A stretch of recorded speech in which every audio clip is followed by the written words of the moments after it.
여러분들도 잘 아시다시피 어제는 3월 1일이었습니다. 3월 1일은요, 우리에게 있어서는 매우 큰 의미를 지닌 날입니다. 다른 나라 사람들은 그냥 3월 1일이죠. 그러나 우리에게는 조금 다릅니다. 1919년 3.1 만세운동이 있었기 때문에 우리에게는 매우 참 중요한 날이고 의미가 있는 날이에요. 그리고 이 1919년 3.1 만세운동 때문에 현재 오늘날 우리의 조국 대한민국이 존재할 수 있었기 때문에 그래서 어제는 참 우리에게 의미가 깊은 날입니다. 그 당시에 3.1 만세운동 이후로 독립운동을 했던 시인이자 독립운동가인 한 사람의 시를 조금 먼저 소개를 하려고 합니다. 그 시인의 이름은 이육사예요. 이육사는 3.1 만세운동 때에 그때 나이가 고등학생이었어요. 고등학생이었고 이육사의 원래 이름은 이원록입니다. 이원록인데 그의 이름이 이육사로 부르게 된 데에는 여러 가지 근거들을 이야기를 하는데 그 중에 하나가 뭐냐면 아마도 이게 제일 맞는 것 같아요. 그가 대구 형무소에 갇혔을 때에 그의 수인 번호가 죄인 번호가 264번이었어요. 그래서 이육사라는 필명을 썼다라는 게 가장 합리적인 근거이지 않을까 싶습니다. 그가 살아생전에 17번 감옥에 갇혔고요. 그리고 마지막 17번째 감옥에서 생을 마쳤습니다. 이육사가 감옥에서 쓴 시가 있어요. 시의 제목은 꽃이라는 시입니다. 그 꽃이라는 시의 한 문단을 좀 소개를 좀 하려고 합니다. 잠깐 보여주시기 바랍니다. 이런 시작이 이렇게 돼요. 동방은 하늘도 다 끝나고 비 한 방울 날이 젖는 그 땅에도 오히려 꽃은 빨갛게 피지 않는가. 내 목숨을 꾸며 쉼 없는 날이요. 동방은 그 당시에 우리 대한민국을 말하고 있는 거예요. 대한민국은 하늘이 다 끝났다는 거예요. 비 한 방울 내리지 않는 땅이라는 것입니다. 이 말은 무슨 말일까요? 희망이라고는 전혀 보이지 않는 완전한 절망의 땅. 그 땅이 그 당시에 한국이었다는 거예요. 그럼에도 불구하고 이육사는 뭐라고 고백하고 있냐면 오히려 꽃은 빨갛게 피지 않는가. 그 땅에 빨갛게 꽃이 피어난다라고 말하고 있어요. 완전한 절망, 죽음인 것처럼 보이지만 거기에도 희망은 있다는 거예요. 독립을 꿈꾸고 자유를 꿈꾸는 이육사는 나의 후손들에게 참된 자유와 평화를 주기 위해서 내 목숨 아깝지 않다는 거예요. 내 후손들에게 그것을 주기 위함이라고 한다면 이렇게 절망적인 상황, 죽음의 상황에서도 자유와 평화를 꿈꾸는 희망을 말하는 이 시인의 모습을 우리는 볼 수가 있어요. 희망을 말하는 그의 간절함이 있었기 때문에 오늘 우리가 자유롭게 또 평화롭게 살아갈 수가 있게 된 것입니다. 이처럼 우리의 말은 매우 중요해요. 그래서 옛말에도 말이 씨가 된다라는 말이 있습니다. 말 한마디로 천냥빚을 갚는다라는 속담이 있지요. 이 속담은 우리의 인생이 내가 하는 말에 의해서 결정이 된다라는 의미를 가지고 있습니다. 성경에도 우리의 말이 얼마나 중요한지 많은 곳에서 말씀을 해주고 있어요. 대표적으로 잠언 16장 24절에서 선한 말은 꿀송이 같아서 마음에 달고 뼈에 양약이 된다라고 말씀하고 있고, 잠언 13장 2절에서는 사람은 입의 열매로 인하여 복록을 누리거니와 마음에 괴사한 자는 강포를 당한다라고 말씀하고 있습니다. 이 외에도 성경의 많은 부분에서 말의 중요성에 대해서 말씀해주고 있어요. 이처럼 선하고 긍정적인 말, 믿음의 말은 역경과 고난을 이기게 하고 우리를 다시 살게 합니다. 그러나 부정적인 말, 믿음 없는 말, 교묘한 거짓으로 속이는 말은 나도 죽이지만 다른 사람도, 상대방도 죽이게 만드는 말입니다. 오늘 본문에서는 이제 본문으로 돌아와 보면 본문에서는 절망 가운데 빠져 있는 한 여인이 희망의 말을 함으로써, 희망을 말함으로써 기적을 체험한 사건이 나와요. 비록 나의 현재 상황이 어렵고 고통스러울지라도 언제나 나와 함께 하시는 예수님을 믿고 희망의 말을 할 때에 오늘 본문의 여인처럼 응답받을 수 있는 사람이 될 수가 있습니다. 먼저 우리 본문 마가복음 7장 26절 말씀을 함께 읽어봅니다. 그 여자는 헬라인이요 수로보닉의 족속이라 자기 딸에게서 귀신 쫓아내 주시기를 간구하거늘. 아멘. 이 말씀을 보면 우리의 환경이, 주변 환경이 매우 절망적이다라는 걸 알 수가 있어요. 방금 읽은 말씀, 우리 본문 앞절의 말씀을 보면 이 여인에게는 누가 있냐면 여러분 다 잘 아시다시피 더러운 귀신 들린 어린 딸을 둔 여인이에요. 이 여인의 환경과 상황은 완전히 절망적인 상황입니다. 어떤 방법으로도 해결할 수 없는 커다란 문제를 가지고 있어요. 도대체 이 문제에서 벗어날 수 있는 길이 무엇이 있을까? 아무리 찾아도 없었어요. 이 여인이 노력을 안 했겠냐고요. 얼마나 많은 방법들을 찾고 해결해 보려고 했을까요? 그런데 안 됐어요. 그래서 지푸라기라도 잡는 심정으로 예수님께 찾아온 거예요. 그런데 이 여인에게는 이 어린 딸의 문제뿐만이 아니라 또 다른 문제가 하나 더 있었다라는 거예요. 그 문제는 무엇일까요? 그 문제는 이 여인이 유대인이 아니라 헬라인이라는 문제입니다. 유대인이었다면 예수님으로부터 예수님이 그래도 나 좀 도와줄 거야 라는 신락 같은 희망이라도 있을 거예요. 조금이라도 희망이 있잖아요. 같은 유대인인데, 우리 그렇잖아요. 이민사회에 살면서 그래도 같은 한국 사람인데 다른 사람들보다 더 나쁘게 하겠어. 그래도 나한테 뭔 좀 도움이 되겠지. 똑같은 거예요. 이 여인은, 만약 이 여인이 유대인이었다면 그런 신락 같은 희망이라도 있었을 거예요. 그런데 이 여인에게는 그 희망조차도 없다라는 거예요. 왜? 이 여인은 유대인이 아니라 헬라인이었기 때문에 그래요. 유대인이었다면 예수님의 도움을 받았을 텐데 전혀 그렇지 못한 상황이라는 거예요. 이처럼 지금 우리의 환경 또한 절망적인 상황이라는 것입니다. 지금 세계는요, 많은 경제적인 어려움을 겪고 있습니다. 우리가 살고 있는 미국만 하더라도 정말 어려워요. 당장 먹을거리부터 문제가 생겼습니다. 여러분, 제가 미국에 왔을 때부터 지금까지 해서요, 계란 한 판 가격이 이렇게 비싼 건 처음이에요. 말도 안 돼요. 이게 도대체 말이 안 되는. 아니, 계란 한 판이 이렇게 비싸요. 와우. 이게 계란 한 알에 1불씩 할 정도가 돼버렸으니까요. 이게. 사회적으로는 어떻습니까? 인종 갈등이 있습니다. 젠더의 갈등이 있습니다. 이게 더 점점 심해지고 있죠. 그리고 이제는 또 어떻습니까? 지금 우리에게 당면한 문제는 또 이 미국이요, 이민자들에게 좀 적대적인 상황이 돼버렸어요. 좀 더 어려운 상황이 돼버렸어요. 그런데요, 우리의 조국 대한민국도요, 여기에 뒤질세라 우리는 더 앞서가야지 하고 한국은 더 그러고 있습니다. 정치적으로 너무 혼란스럽죠. 경제적으로는 너무 엉망이 되어가고 있습니다. 근데 한국에서 공부하러 온 우리 청년들을 보면 참 마음이 아파요. 안타까워요. 왜 그러냐면 환율이 너무 높아요. 저도 그걸 경험해봐서 알아요. 환율이 진짜 높을 때 경험을 해봐서. 이렇게 대한민국이 어려운데 여전히 둘로 나뉘어서 싸우고 있고요. 서로 죽일 듯이 싸워요. 네가 죽냐 내가 죽냐 하면서. 그러는 사이에 많은 젊은이들이 고난과 고통 속에서 절망하면서 죽어가고 있다는 거예요. 이런 절망적인 상황이에요, 지금.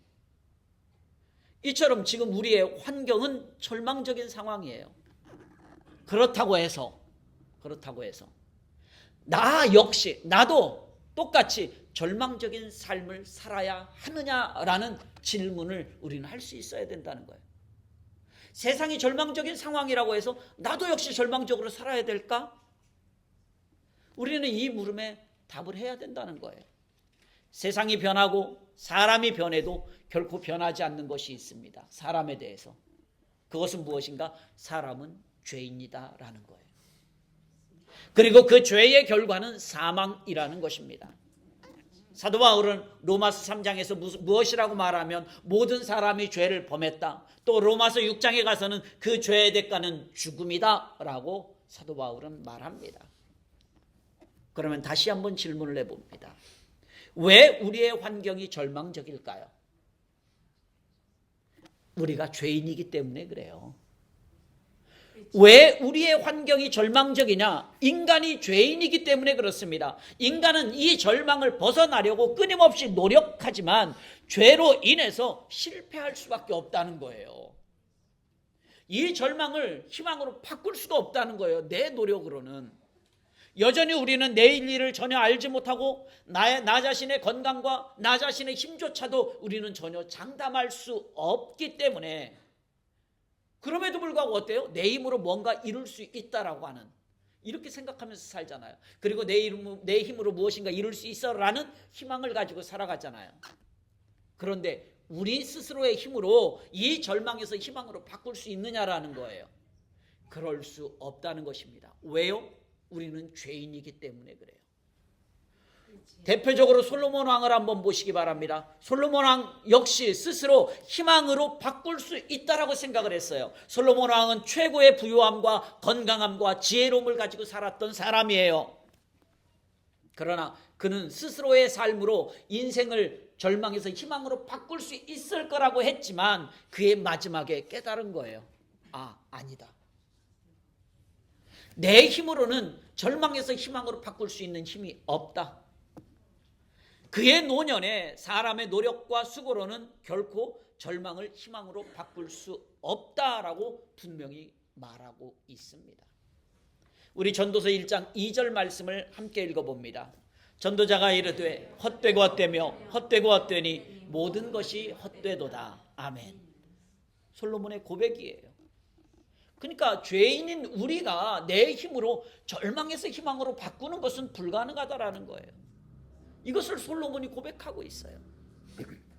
우리 인간에게 참된 소망과 기쁨과 성공을 줄 것이라고 믿는 이 세상의 모든 것들이 결국 아무것도 아니라는 거예요. 그렇습니다. 내 노력과 내 수고만으로 우리는 절망 속에서 그 어떤 희망도 발견할 수가 없습니다. 솔로몬의 고백과 같이 우리가 이 세상에서 희망을 찾는다는 것은 헛된 거예요. 이 세상에서 내 힘으로 희망을 찾아야 되겠다? 헛된 거라는 거예요. 나 스스로가 희망을 찾을 수가 없어요. 이렇게 환경은 절망적인 상황입니다. 그런데 환경만 절망적인가? 아니요. 사람들도 다 절망이라고 말해요. 사람들도 절망적이야. 이렇게 얘기합니다. 사람들도. 우리 본문 마가복음 7장 27절 말씀도 함께 읽어봅니다. 예수께서 이르시되 자녀로 먼저 배불리 먹게 할지니 자녀의 떡을 취하여 개들에게 던짐이 마땅치 아니하니라. 아멘. 방금 제가 우리의 환경이 여전히 절망적이다라고 말씀을 드렸어요. 여기에 더해서 사람들도 절망이야 라고 말하고 있다라는 거예요. 방금 읽은 말씀을 보면 예수님께서 뭐라고 말하고 있는가? 자녀의 떡을 취하여 개들에게 던져주는 것이 마땅한 것이 아니다라는 말씀이에요. 이 말씀은 나는 유대인이 아닌 사람들에게 나 뭐 안 할 거야, 아무것도 안 할 거야. 이 말씀은 예수님을 믿고 따르는 사람에게 내가 필요한 거지 나 안 믿는 사람에게 필요 없어. 나는 하나님의 자녀가 아닌 사람들에게는 나 아무것도 안 할 거야. 하나님의 자녀가 아닌 사람들에게 하는 거는 내가 아무것도 안 할 거라는 거예요. 이처럼 예수님이 없는 사람에게는 절망인 거예요. 왜 그럴까요? 예수님이 없는 사람들은 눈에 보이는 것만 믿기 때문에 그래요. 오늘 이 여인에게 주님께서 하신 말씀을 듣고 거기에 있는 사람들을 한번 생각해 보시기 바랍니다. 거기에 제자들뿐만이 아니라 다른 사람들도 있었을 거예요. 이 사람들도 예수님이 이렇게 말했을 때 아마 어쩌면 그들도 고개를 끄덕끄덕 했을 거예요. 그래, 맞아. 예수님 말씀이 맞지. 당연하지. 예수님은 유대인들을 위해서 오셨는데 어디 감히 헬라인이 와가지고 예수님께 도움을 부탁해? 말도 안 되는 얘기지. 에이, 너는 안 돼. 하면서 고개를 끄덕였을 거예요. 맞습니다. 눈으로 보여진 상황은 절망할 수밖에 없는 상황이에요. 당연한 겁니다. 이 여인도 절망할 수밖에 없는 상황이에요. 그런데 이 여인은 이렇게 주변에서 그런 얘기를 해도 고개를 떨구고 땅을 바라본 것이 아니라 고개를 들고 위를 바라봤다라는 거예요. 즉 우리 주님을 바라보았다라는 거예요. 예수님을 바라봤다라는 거예요. 그때 주님의 도우심이 있었다라는 것입니다. 주님을 바라볼 때 주님의 도우심이 있어요. 사람들은 절망, 너 안 돼. 야, 너 그렇게 해서 되겠어? 안 돼. 너 그 정도 해서 되겠어? 안 돼. 라고 주변도 역시 똑같이 얘기해요. 야, 봐봐, 우리 사회가 이래. 너 한 목소리 낸다고 뭐 그게 뭐 돼? 안 돼. 이렇게 얘기하는 사회라는 거예요. 그때 그럼 우리도 고개를 떨구고 땅을 바라보아야 되겠느냐라는 거예요. 근데 이 여인은 그렇게 하지 않았어요. 아, 안 되는구나. 난 유대인도 아니고 헬라인이었고 예수님도 또 이렇게 얘기했는데 또 주변 사람들도 안 된다고 말을 하는데 역시 나는 안 되나 보다. 고개를 떨구고 돌아가야 되겠느냐라는 거예요. 이 여인은 그러지 않았습니다. 우리 시편 121편 1절 2절 말씀을 함께 읽어봅니다. 내가 산을 향하여 눈을 들리라. 나의 도움이 어디서 올까? 나의 도움은 천지를 지으신 여호와에게서로다. 아멘. 내 도움은 어디서 온다고요? 우리 주님으로부터 온다는 거예요.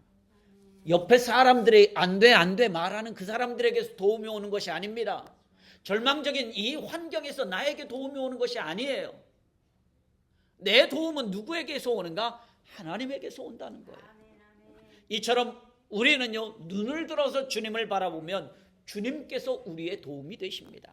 주님께서 나를 도우신다는 믿음이 있다면 결코 절망 가운데 나를 망하게 우리 주님이 내버려 두지 않습니다. 사도 바울은요, 그래서 감옥에 갇혀 있으면서도 기뻐했습니다. 오히려 감옥 밖에 있는 사람들을 향하여서 뭐라고 말하냐면 기뻐하라고 말해요.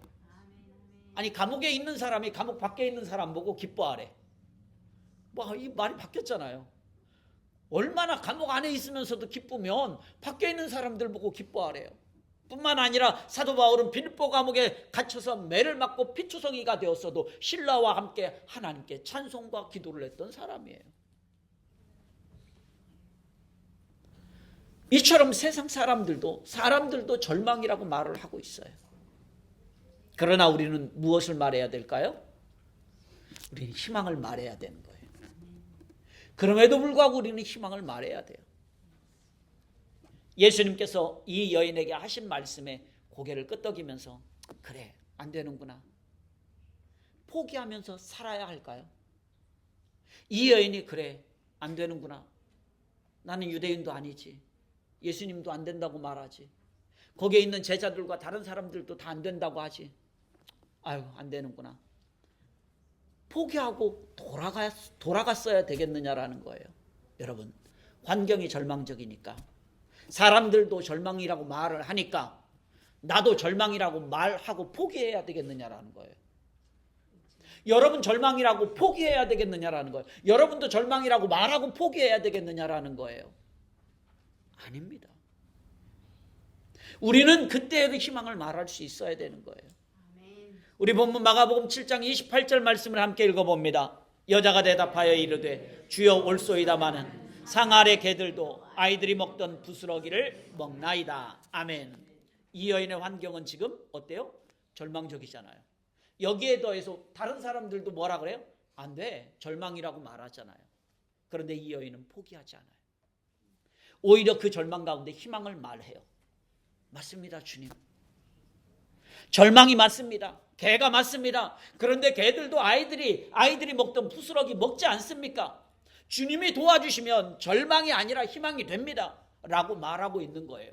모두 다 절망이라고 말할 때에 예수님이 도와주시면 희망이 됩니다. 라고 이 여인은 지금 말하고 있는 거예요. 사단이 사용하는 무기 중에 아주 무서운 무기가 무엇이냐면 우리로 하여금 절망과 포기하게 만드는 절망과 포기라는 무기예요. 사단은 어떻게 해서든지 우리들이 내일의 희망을 꿈꾸지 못하게 만듭니다. 그리고 포기하게 만들어요. 절망하게 만듭니다. 포기하게 만들어요. 이게 사단이 가지고 있는 아주 무서운 무기예요. 그래서 우리가 희망 없는 삶을 살게 만들어서 우리의 삶을 포기하게 만들어요. 그러나 주님이 함께하는 사람은 포기하지 않습니다. 주님 안에서 내일의 희망을 꿈꾸며 살아갑니다. 그렇게 망하지 않는 거예요.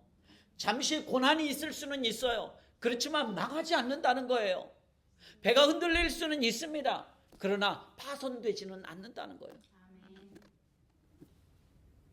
예수님만이 우리의 희망입니다. 그래서 예수님이 계신 곳은 절망이 희망으로 바뀌어집니다.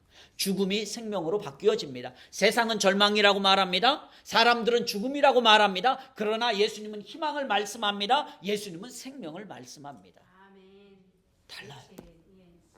우리 마태복음 9장 24절 말씀도 함께 읽어봅니다. 이르시되 물러가라. 이 소녀가 죽은 것이 아니라 잔다 하시니 그들이 비웃더라. 아멘. 이 말씀은 모든 회당장 야이로의 딸이 죽었을 때의 일입니다. 예수님께서 이때 이 야이로의 딸이 죽었다 그래서 이곳에 가셨어요. 사람들이 얘기합니다. 회당장 야이로의 딸이 죽었어. 죽음이라고 말합니다. 절망이라고 말합니다. 그런데 예수님은 이 딸이 죽음이 아니라 잔다라고 말합니다. 희망이라고 말합니다. 생명이라고 말합니다. 예수님께서 십자가에 달리셨습니다. 예수님께서 십자가에 달렸을 때 모든 사람들은 예수님이 뭐 했다고 합니까? 실패했다라고 얘기해요. 모든 사람들이, 거기에 있는 모든 사람들이 예수님 실패했어. 그러나 예수님은 십자가에서 뭐라고 말씀하십니까? 다 이루었다라고 말씀하셔요. 무슨 얘기입니까? 예수님은 실패가 아니라 다 이루었다라고 말하고 있어요. 모여있는 모든 사람들은 십자가에 달린 예수님을 보면서 너 실패했잖아 라고 말하는데 예수님은 아니야, 나 성공했어, 나 다 이루었어 라고 말씀하고 있어요. 누구의 말이 맞아요? 예수님의 말씀이 맞습니다. 이처럼 오늘 우리의 환경과 상황을 보고 믿는 사람이 되어서는 안 돼요. 우리는 귀에 들린 것을 믿는 사람이 되어서는 안 됩니다. 또한 우리는 세상이 말하는 것을 믿는 사람이 되어서는 안 됩니다. 우리는 예수님을 믿는 사람입니다. 또한 우리는 하나님의 말씀을 믿는 사람이에요. 오늘 내 삶에 다가온 문제 있습니다. 문제 없는 사람이 없어요. 문제 있어요. 문제를 문제로 바라보기 때문에 문제인 거예요. 그러나 주님 안에서 희망을 잃지 않는 믿음의 사람은요, 오히려 그 문제를 통해서 축복하시는 우리 주님을 바라보게 되는 거예요. 그렇기 때문에 세상이 절망이라고 말해도 주님께서 희망이라고 말씀하시면 희망인 것입니다. 하나님의 말씀이 희망이라고 말씀하시면 거기에 희망이 있는 것입니다. 이제 우리는 무엇을 말해야 될까요? 희망을 말해야 되는 거예요. 절망 가운데서도 우리는 희망을 말해야 합니다. 믿음으로 희망을 선포해야 합니다. 예수님도 이 여인의 희망의 말 때문에 그녀의 딸을 고쳐줬어요. 본문 29절 말씀에 이 말을 하였으니, 네가 절망 가운데서도 믿음의 말을 했으니, 네가 희망의 말을 했으니 돌아가라. 귀신이 네 딸에게서 떠나갔다 라고 말씀하고 있어요. 너 절망 끝났어. 이제 너의 절망을 내가 희망으로 바꾸어 주었어. 너의 절망을 내가 기쁨으로 바꾸어 주었어. 축복으로 바꾸어 주었어 라고 주님께서 말씀하고 있는 겁니다. 그렇기 때문에요, 우리는 믿음으로 희망을 말해야 합니다. 세상이 아무리 힘들고 절망스러워도 우리가 기뻐하고 희망을 말할 수 있는 이유가, 근거가 여기에 있습니다. 말씀을 맺으려고 합니다. 사랑하는 성도 여러분, 지금 우리에게 가장 필요한 것이 무엇일까요? 이 절망적인 환경, 세상 상황, 절망이라고 말하는 사람들 속에서 우리에게 가장 필요한 것은 희망입니다. 세상은요, 결코 우리에게 희망을 줄 수 없어요. 오직 우리 주님만이 우리에게 희망이 됩니다. 하나님의 말씀과 그리스도의 몸된 교회만이 우리의 희망이고 세상의 희망이 됩니다. 희망을 주실 수 있는 분은 오직 한 분, 예수님 뿐이십니다. 예수님 안에서만 우리에게 희망이 있어요. 그렇기 때문에 이제 우리는요, 세상을 향해서 무엇을 말해야 되는가? 희망의 주님을 말할 수 있어야 됩니다. 우리 교회를 통해서 세상을 향해서 희망을 선포해야 합니다. 끝까지 포기하지 않고 예수님만 바라보며 희망을 말했을 때 주님의 큰 복을 받았던 이 여인처럼 오늘 우리의 환경이 아무리 절망적이라고 한다 할지라도 예수님만 바라볼 수 있기를 소원합니다. 그리고 그 예수님만 믿음으로 말할 수 있는 믿음의 성도가 되기를 소원합니다. 이 한 주간도 절망을 희망으로 바꾸시는 그 주님만 믿고 의지하며 믿음으로 희망을 말하는 복된 성도가 다 되실 수 있기를 주님의 이름으로 축원합니다.